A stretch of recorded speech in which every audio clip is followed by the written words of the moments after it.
So I forgot to run this before I put the yellow on there, but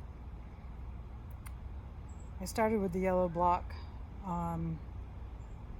because it's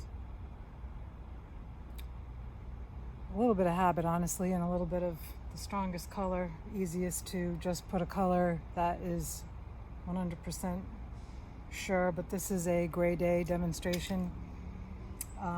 Another start, and I want to get my spots of color in here. I am comparing my values. I'm very careful to compare my values. So because the top planes are going to be cool, I am picking colors that are going to express the fact that it's kind of a hazy overcast, like there's a little bit of sun coming through, but it's pretty much no sun. There's no shadows on my, I'll kind of show you right here. There's no shadows on the block study. You can see it's all pretty flat, pretty basic. And get this thing situated again.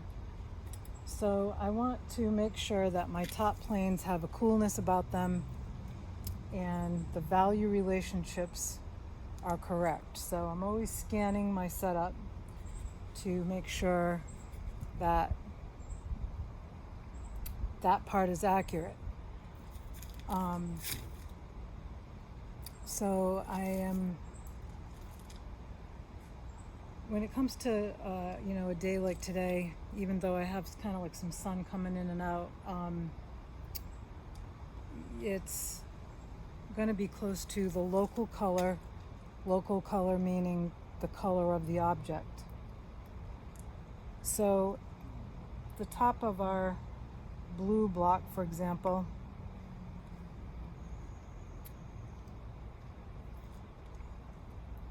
I'm going to try cobalt with white, and again I'm going to squint my eyes intently to really decipher the value or lightness darkness comparison.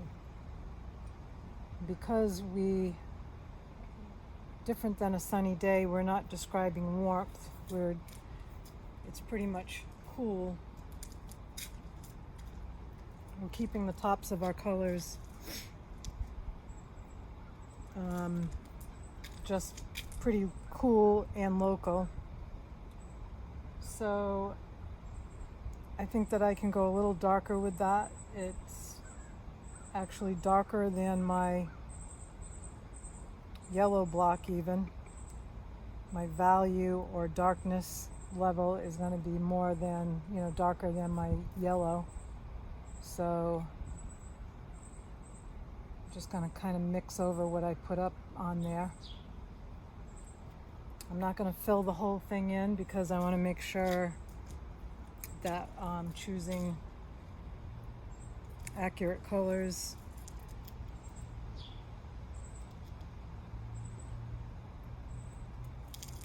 So again, because we are trying to depict coolness,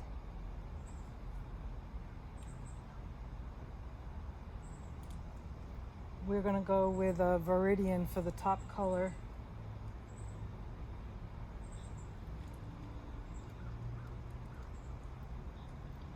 With white.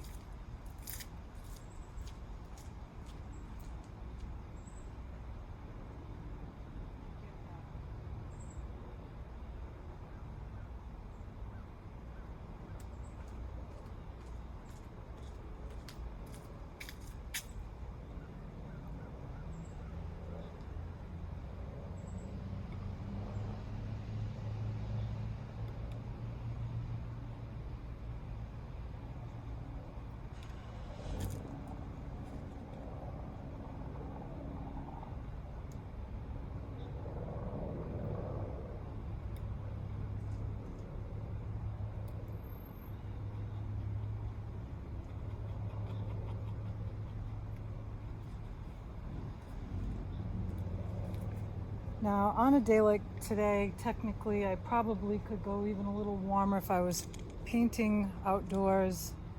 I'd have to use, my eye to decipher what's happening with the surrounding colors and the day itself, but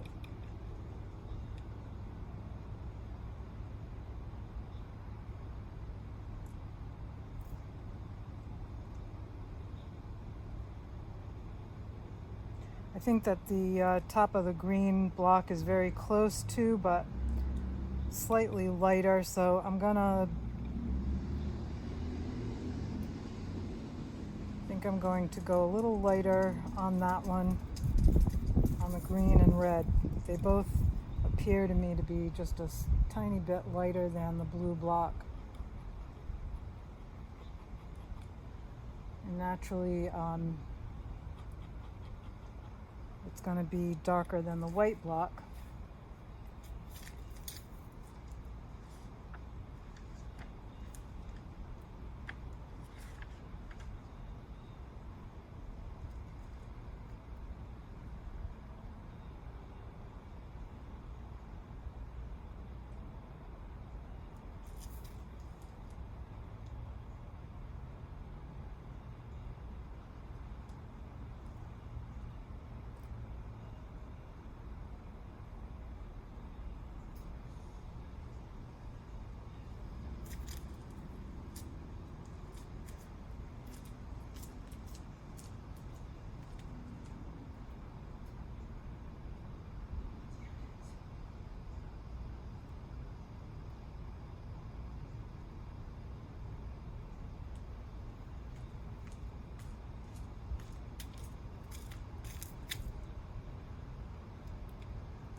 For the top of the red block, you can use a Chinese red or a red deep with some white. And again, our value to the green block is going to be the same.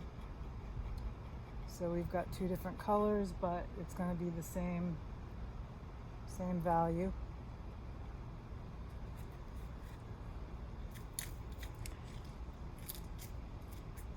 And then we have the top of the table, which is a cerulean, because it has kind of a blue violet-y kind of look, but when you compare it to the other colors,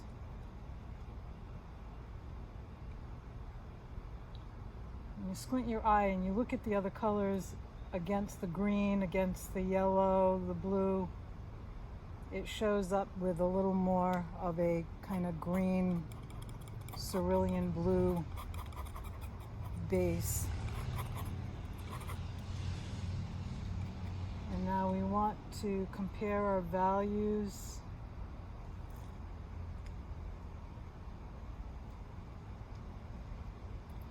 And it's pretty close again to the green and red block in value.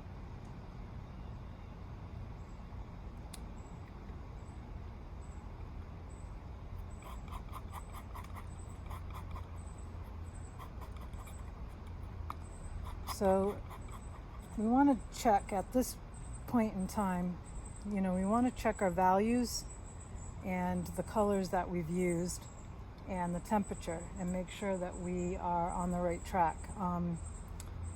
Again, on an overcast day, things are going to be much cooler on top, and what's going to happen is we're going to be using a warmer, darker color for what's around it. I have kind of an odd thing for background. So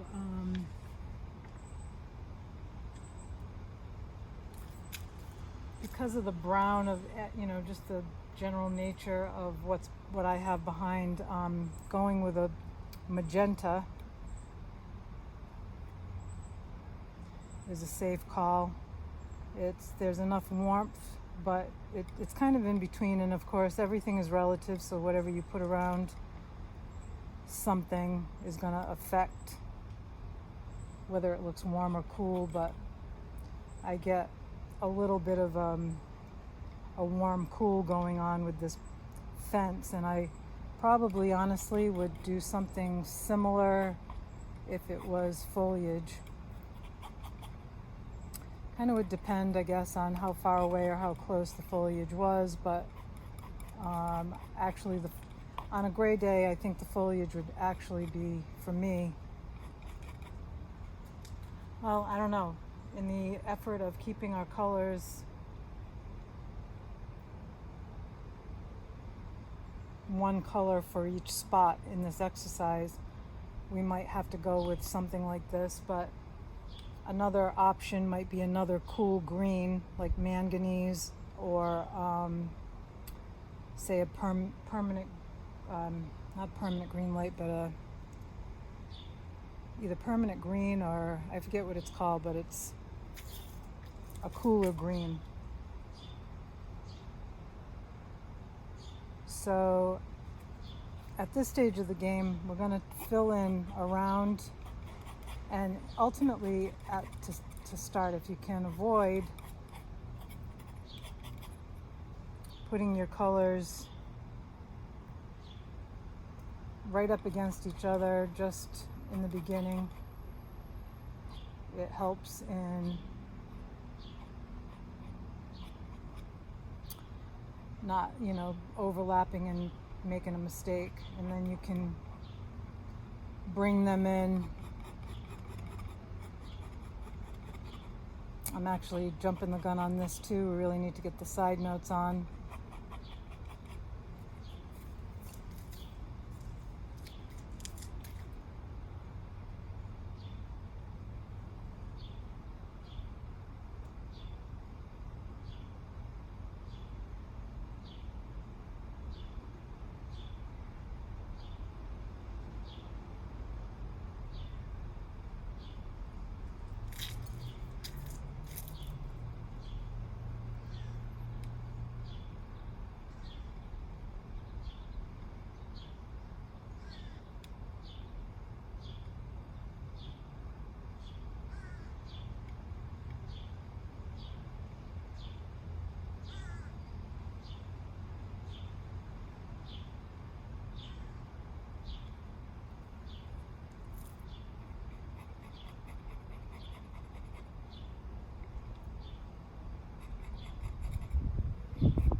So I am changing the top of the blue block to the ultramarine, because if you saw what I just did for a minute, there was a little bit of a comparison between the cobalt and the ultramarine with white mixed in. And sometimes white really can alter a color.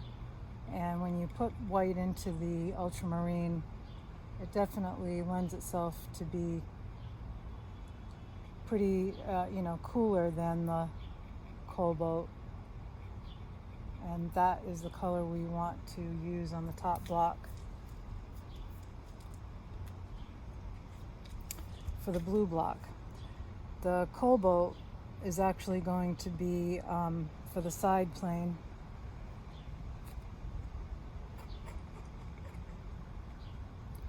And just like we would do with the sunny, we treat it as one.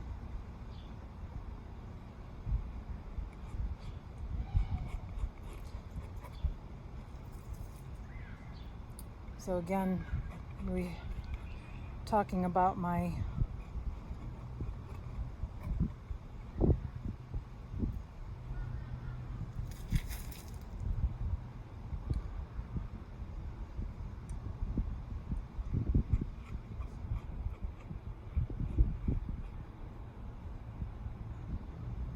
so you can see I lay a clump of color down and I drag it around, and depending on the thickness, which you want to be careful not to go too crazy thick, will determine the transparency factor. So just try to lay it down in such a way that you get a nice coverage. Constantly using your paper towel to keep your palette knife clean.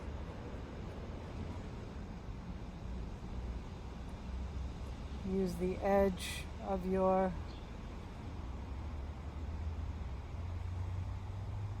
palette knife to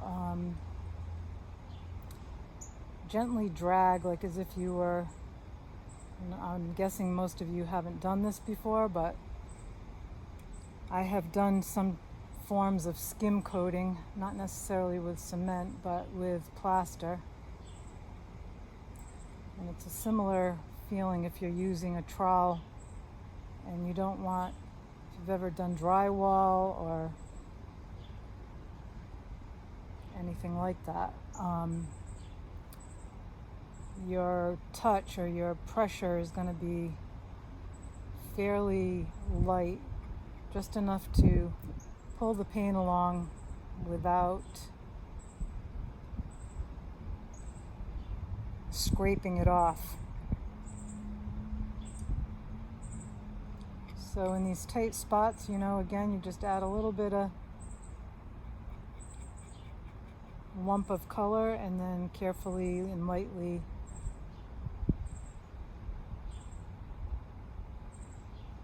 pull it along. And once you've got it mostly filled in, you can smooth it out. Use the edge to kind of get your edges sharp.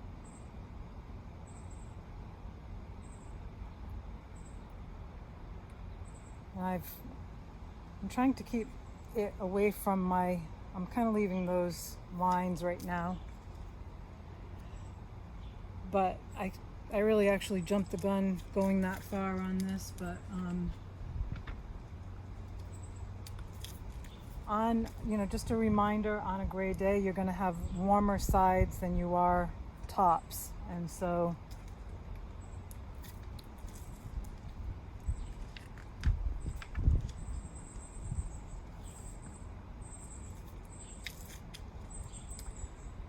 like the green block, for example, would be closer to, say,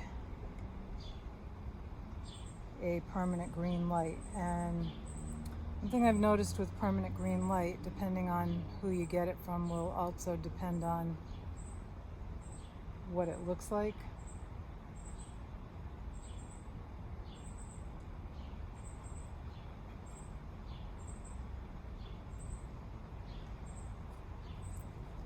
And for the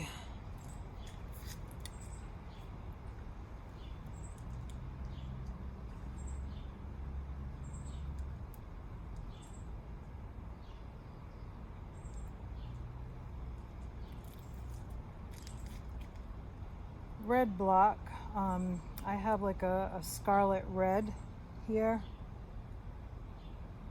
to depict the warmth. Now, again, you want to kind of squint and make sure your values are accurate. So it may require making some adjustments.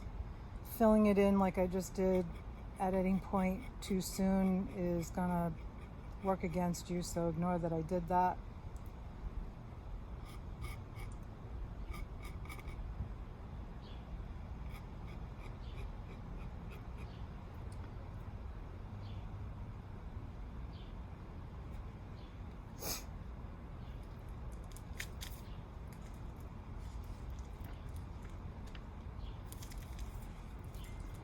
Again, because we're going with a warmer color on the sides, and we're trying to use something different, going with a cobalt violet, kind of falls somewhere in the middle and on the white block. Squinting again, you're going to notice that the sides of your white block is not going to be quite as dark as the sides of your red, green, or blue. Your yellow is going to probably be close. So you start out with, a blob of white on one side, a blob of your color on the other, and you drag them to the middle to test out your value to get that accurate. But you do have to put some on your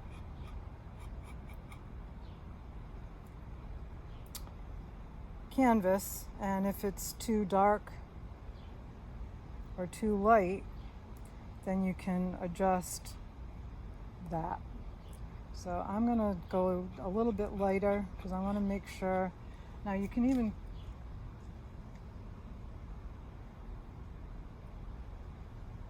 I don't want to be deceived because this is in shadow. So like my top planes of my green and my red, I don't think should be the same. So there's a balancing act here that you have to achieve. So I feel like I might need to go just a little bit darker so that I am not, it's got to fall somewhere in between the colors on the sides of my red block, red and green blocks, red, green, and blue actually, and the tops of those blocks. It needs to really kind of fall in the middle.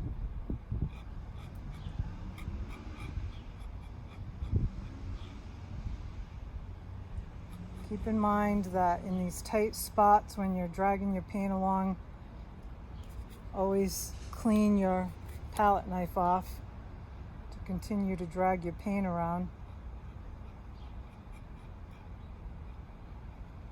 You can take a big kind of clump like this and move it somewhere else. You want to have a fairly delicate touch.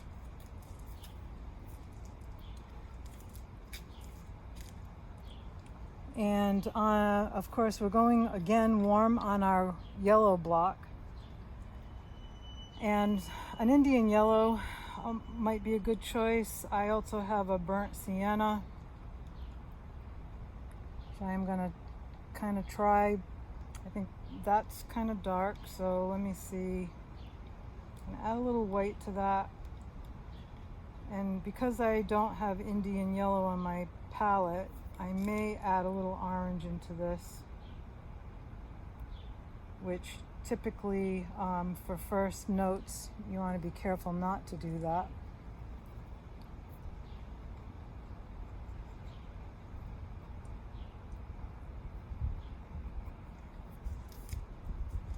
I feel like there's a warmth to that I could just use the burnt sienna.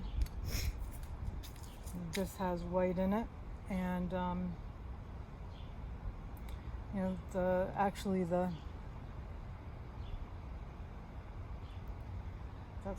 this isn't going to be too dark, so we've got to really kind of play with it, make sure we're not too light and not too dark on this one as well. Just added a little more white into this, which, keep in mind, does cool a color down, but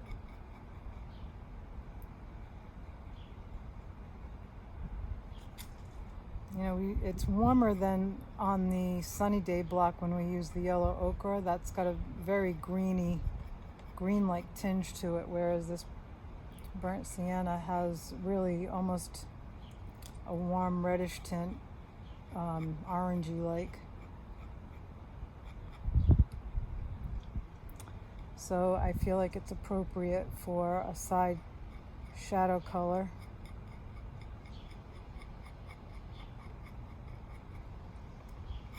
And at this point, again, I got a little carried away filling this in, but this is the time to kind of scan and make sure your values are proper in relation to each other.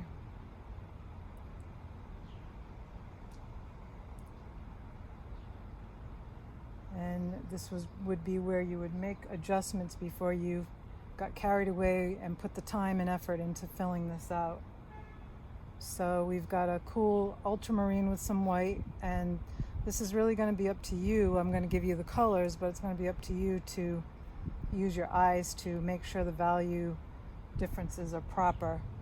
But remember, on a gray day, even a slightly overcast day, it really depends. We're in the middle zone here where you could go a little warmer or a little cooler. But because of how things are looking for me right now, I'm seeing this as strictly a gray day. And so I feel like I I've kind of got my colors accurate, so I'm going to go ahead and get things filled in. Keep in mind that these are starting notes, and these are for the purpose of helping describe through the use of pigment what the light conditions of the day are, or the time. And with any additional layers, we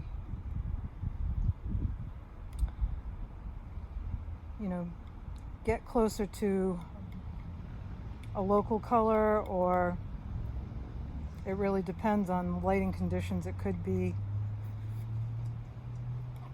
that with a strong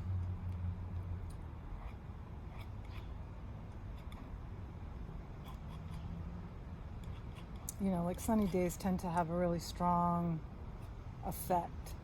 So, when the light has a strong effect, it may not necessarily be the color of the item that you end up with. It could very well look like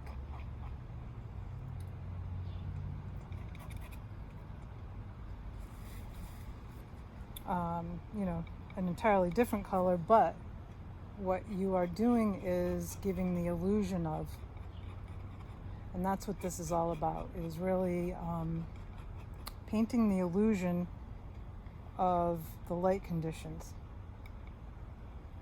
And by doing things this way too, you're also creating a measure of poetry. You're not just copying your perceived colors. You're using your trained eye to help the non-trained eye see the world a little differently. And that doesn't mean that what you're doing is not accurate, because in fact it is. It's just a way of seeing.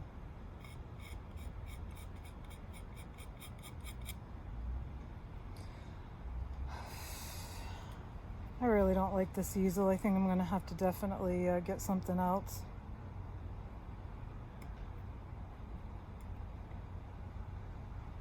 Really struggling on the easel thing. Trying to figure out.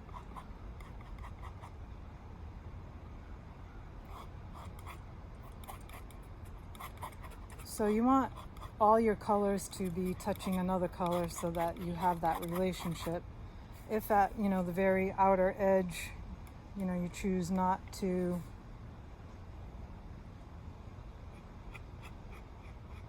like the table and the outside color, you may not paint to the very edge unless you have an object. But as long as it's wrapping around and touching all sides of your objects, this way you're not deceived by the white canvas.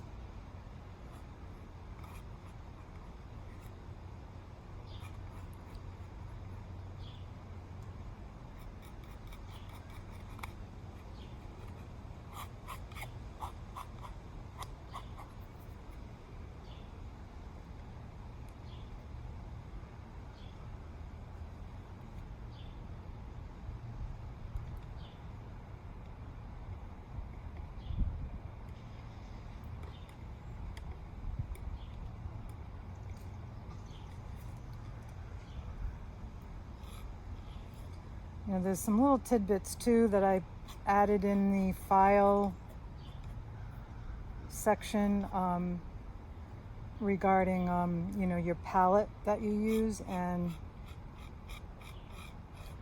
most artists will use some sort of neutral colored, whether it's the brown wood or a gray. Like in my case, I have a gray palette, and it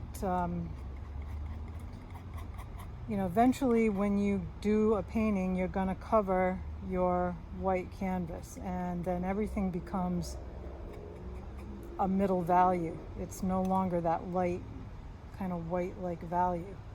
And that's why it's really important to have a palette that is closer to what your painting is going to become.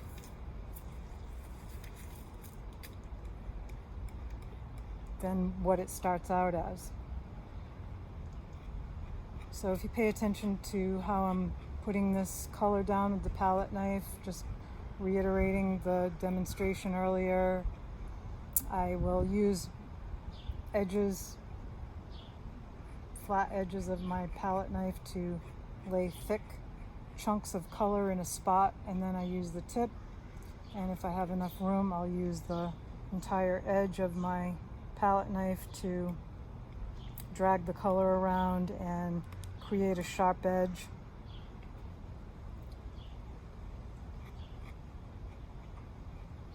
So when you get in these tight spots, it makes that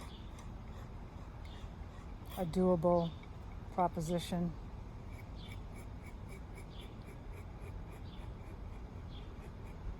You want to use your judgment again on, the thickness of it. Once you've dragged your color around, you can smooth it out, take off certain thickness that, you might see. But in the beginning parts, when you're trying to cover area, I wouldn't worry about it too much. You can always go back in when, the only difference is if you're using acrylics, you might want to tackle that fairly immediately.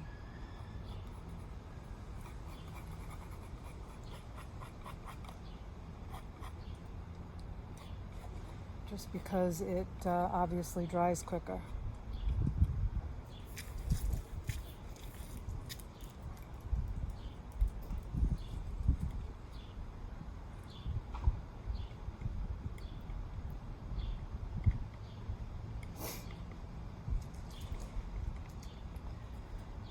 Chances are you're not going to mix the exact amount of color you need to spread around. So, again, you use your eye to make sure your single color that you're spreading around, the mixtures match.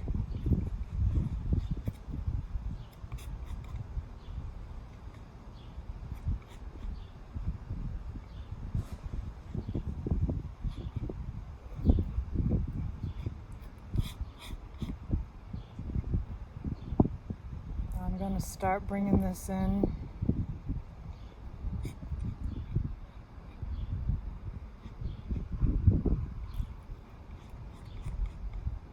So you see how I'm not worried about these outside edges. I really want to make sure that my color comes right up to adjoining colors.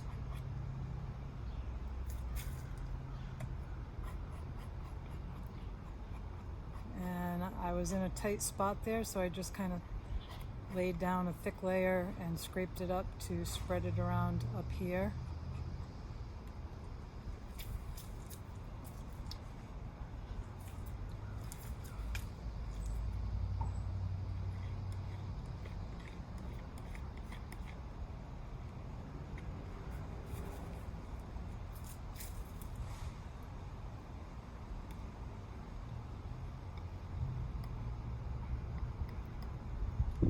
If you can, when you are working on your palette, try to keep an area that's fairly clean and away from the other colors so that you don't accidentally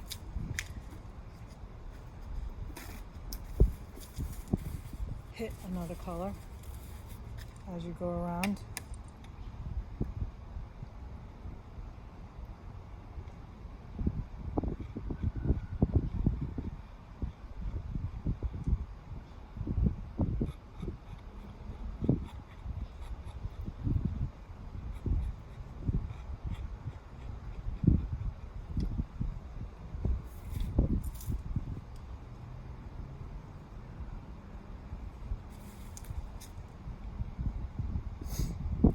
So I'm seeing that my value contrast with this and this is accurate, because the white block, yes, is a cool color, but it isn't going to be blue with the sky color coming down on it. It's going to still have a measure of warmth, you might say. It's the sun that's being siphoned or sifted. I don't know what word to use, but the sun is not direct, so it's been cooled down because of the clouds that it is going through.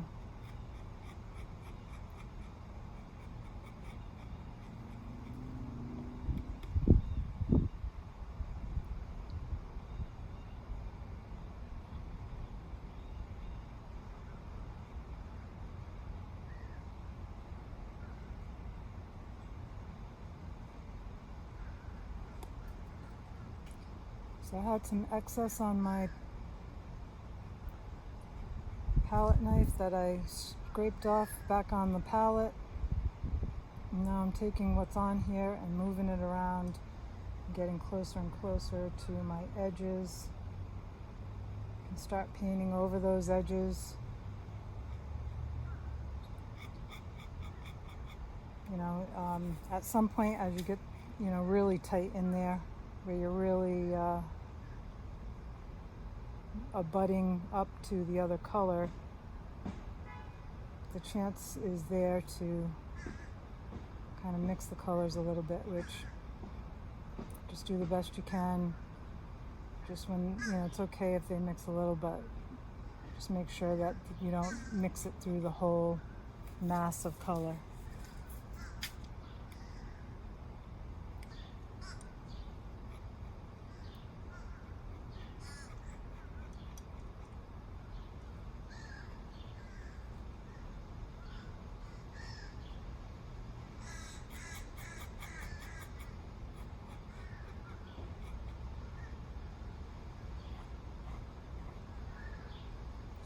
So using the flat edge of your palette knife is also nice in these bigger areas.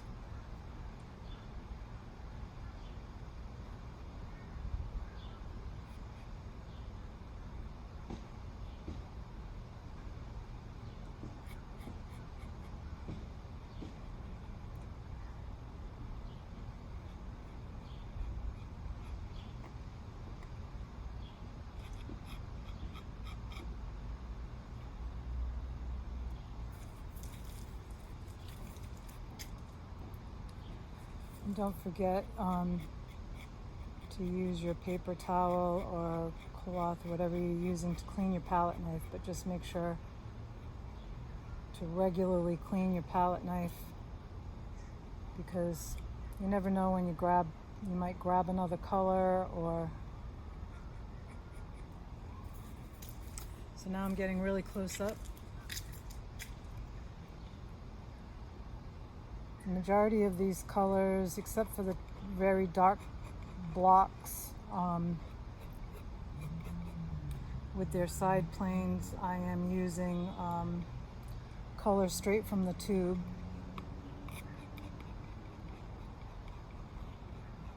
And we are looking to, you know, sometimes we have to add white to get the value correct, but we want to go very minimal on that as much as possible.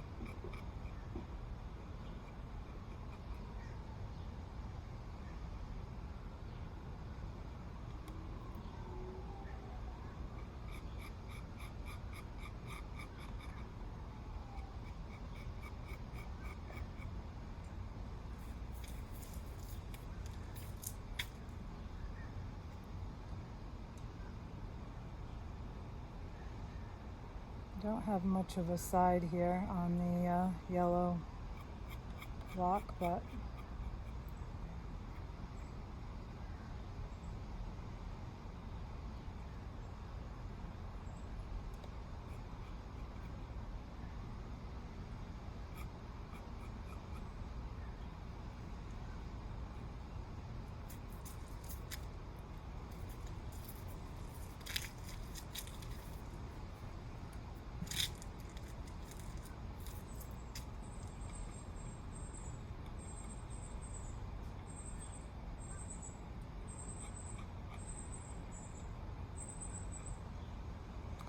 When you get into these tight spots, just try to go as delicately as you can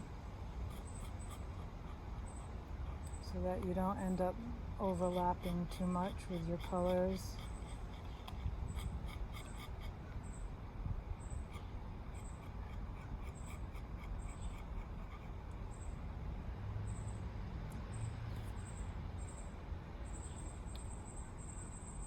Again, when you first draw your blocks out, I'm just going to say this.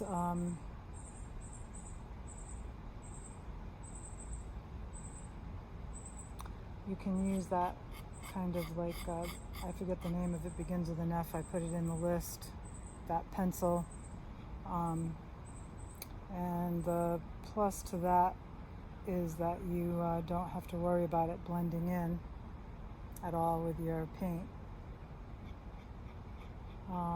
I'm kind of in the habit of just going in with yellow ochre for my drawing, but it's probably, particularly in the beginning stages, best to go with the yellow ochre with some white so it's not too dark.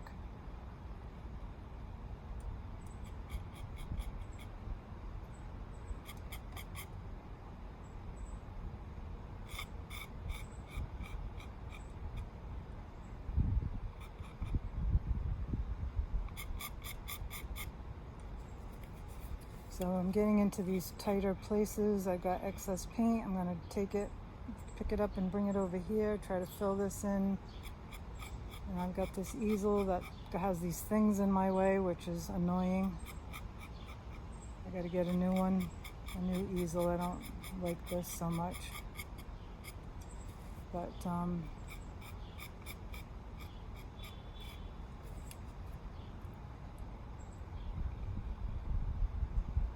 up a little more excess and I brought it in this super tight corner.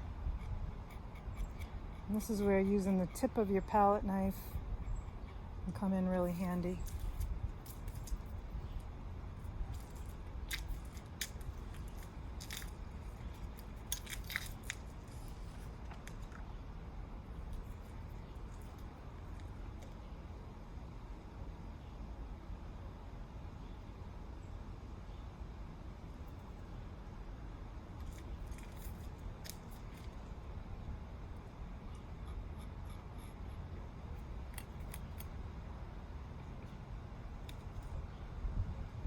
So now I'm gonna go in and fill this Viridian in.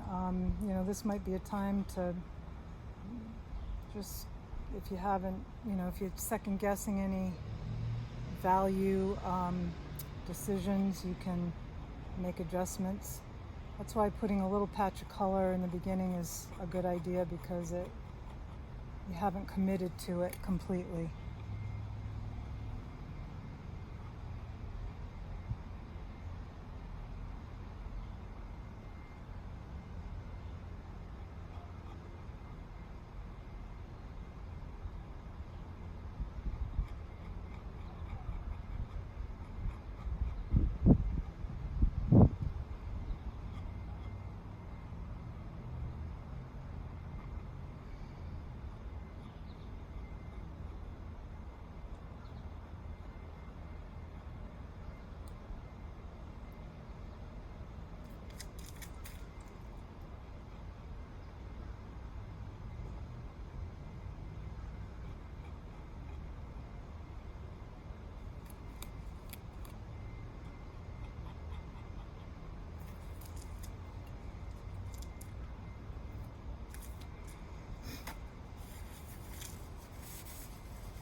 I feel like I probably went as big as I could go, but I might have had a little room to go a little bigger. And the reason I bring that up is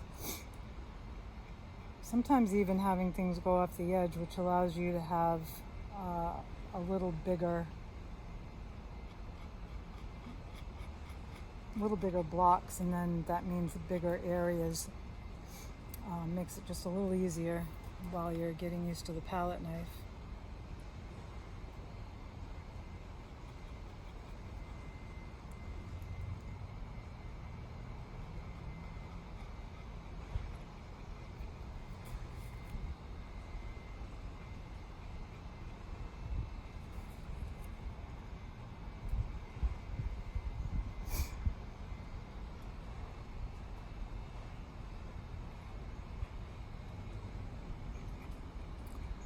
So this is, I believe, a scarlet that I'm using, but I think I would have liked the Chinese red, which I'm not even sure I have. But there's still a strong enough contrast here to tell the story, and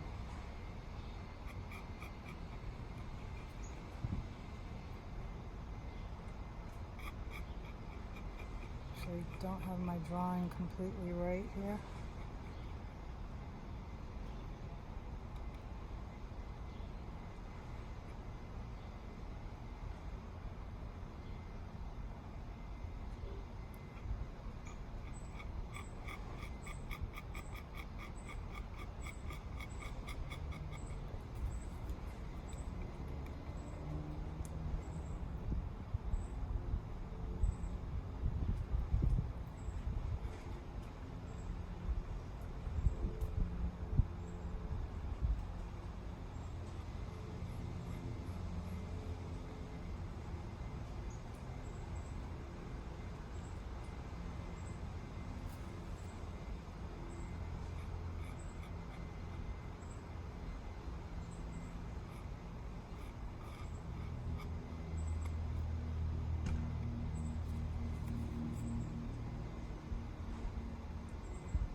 Another little tip, and I just physically demonstrated it kind of wrong, but you know, when you're spreading paint around, it's not a big deal. But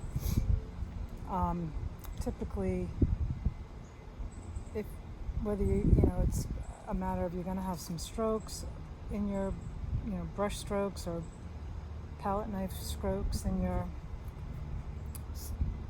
lay down, or if it's, no matter whether it's smooth or not, you're going to have some sort of indication of the direction that you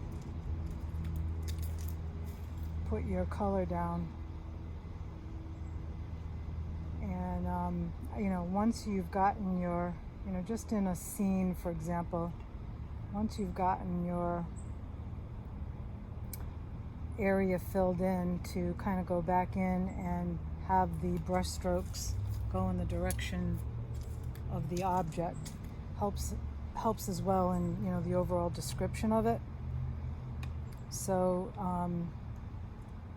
painting downward, if something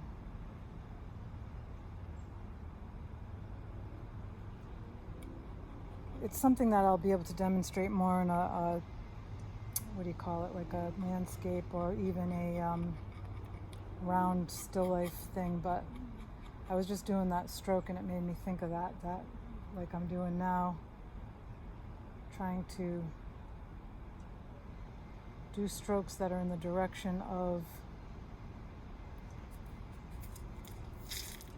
the path or the shape of the bush or the form of the face or whatever plays a part in things making sense. If you go against the grain, so to speak, for a final stroke, or even beginning strokes, depending on what it is, it will